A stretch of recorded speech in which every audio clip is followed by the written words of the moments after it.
What is it that called you to the work you're doing with Global Green USA? What was that? What was that intuition or that instinct or calling inside of your heart or your spirit that said yes? I grew up in an Amish town, and I think from the time I was very, very young, I learned about the continuity of life and the circle of life in just living around those very plain people.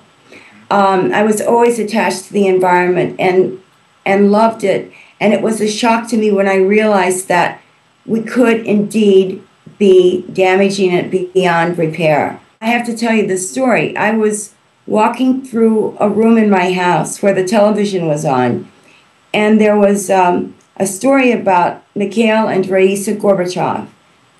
And this is before he had become the premier of the Soviet Union. And I had this intuition that I would know him and I would work for him.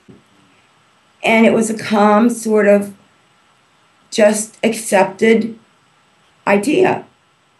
And so then 10 years later, when I got the phone call from the Green Cross executive director saying that President Gorbachev wanted to talk to me about Green Cross, I was totally shocked at first. But then I remembered that day that I had had that sort of, intuitional hit that something like this would happen. And I went along with it, even though I kept telling them they had the wrong person and I was not the level of, personality that they needed. I absolutely went to Moscow and had that meeting with Gorbachev and dedicated myself to it from then on. I didn't grow up in an Amish town, but my parents could have been because they were so conservative in terms of resource use. I think it was the result of being children of the Depression, which is a common thing. But I remember from the earliest days of my childhood, saving everything and reusing everything. I mean, there was not a single thing in our house that went unused. And then, I grew up in the 70s and, environmentalism was at its, had just been born, the modern day environmentalism. And so, give a hoot, don't pollute, and all of these slogans that, I remember from childhood. So those things were just sort of part of me. And I never thought of myself as an environmentalist, but just that was part of life. That was what you did. Mm-hmm.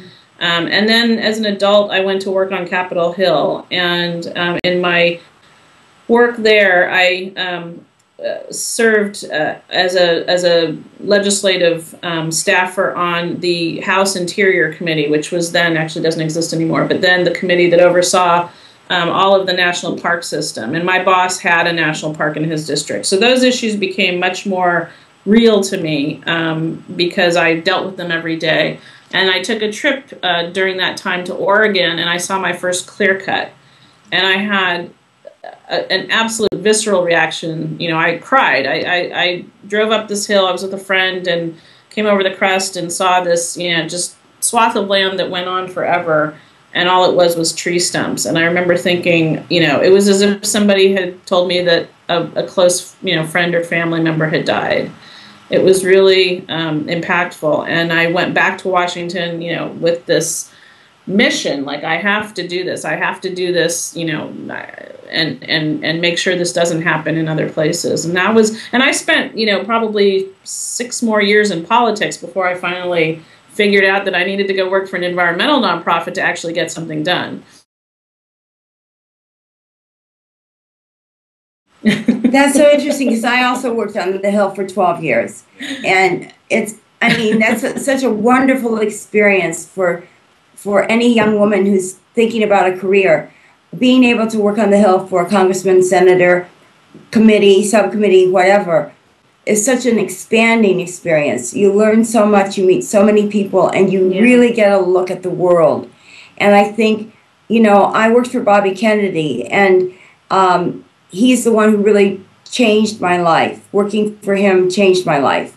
And I traveled with him every day during the presidential campaign in '68 when I was in college.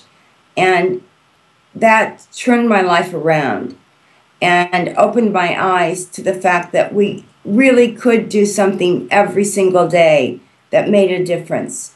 And so that's how I became interested in politics as a vehicle to change the world's attitude toward the earth.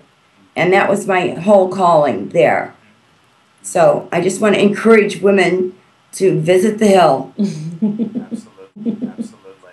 And that brings up a good point, which I was thinking about earlier, was that Ted Turner made the statement, I think it was in 2002, to the United Nations, that men have, and I'm paraphrasing, and Ted may have used a word I won't repeat on the internet, but basically men have mucked it up, and let's ban men from public office for the next 100 years and let women take their chance. And I think certainly this website is not created as any bash on my gender, because I'm very proud of my gender as well, and I know you are too. But I think it brings up an interesting point in thinking about the power of women to get engaged in politics, and traditionally, have not on a world level, and in this country have had more of an opportunity.